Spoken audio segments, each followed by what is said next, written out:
Bayangkan ada sebuah rumah terbakar dan kita cuma berdiri lalu hanya berdoa tanpa melakukan apa-apa. Apakah itu cukup untuk memadamkan sebuah api tersebut?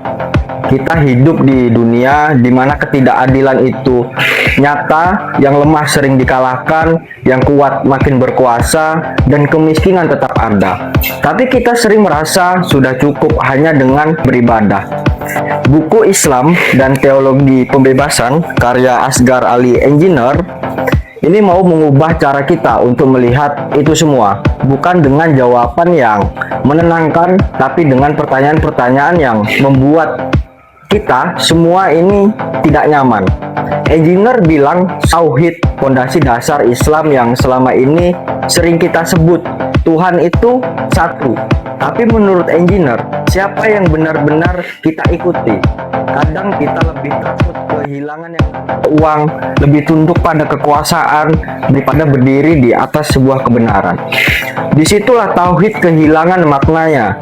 Buku ini juga menerangkan sebuah tafsir-tafsir teks Al-Quran dengan pesan-pesan yang sangat jelas.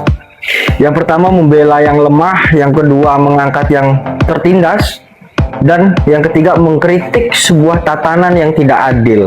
Artinya, agama itu tidak netral, ia berpihak, tapi dalam praktiknya agama sering berubah dari yang seharusnya membebaskan jadi sekedar hanya menenangkan. Seringkali kita hanya diajarkan sebuah sabar, tapi tidak diajarkan melawan sebuah tirani yang tidak adil. Kita diajarkan menerima dengan ikhlas, tapi tidak diajarkan memperbaiki sebuah keadaan. Akhirnya kita jadi diam. Padahal kalau lihat keteladanan Nabi Muhammad, beliau tidak hanya mengajarkan sebuah ibadah, beliau juga mengubah yang namanya sebuah sistem, membela yang tertindas, melawan ketidakadilan, membangun sebuah masyarakat yang lebih adil.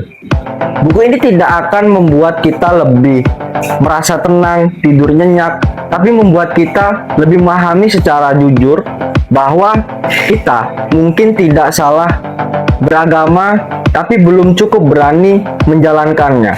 Dan sekarang pertanyaannya tinggal satu, kita beragama ini sebenarnya untuk apa?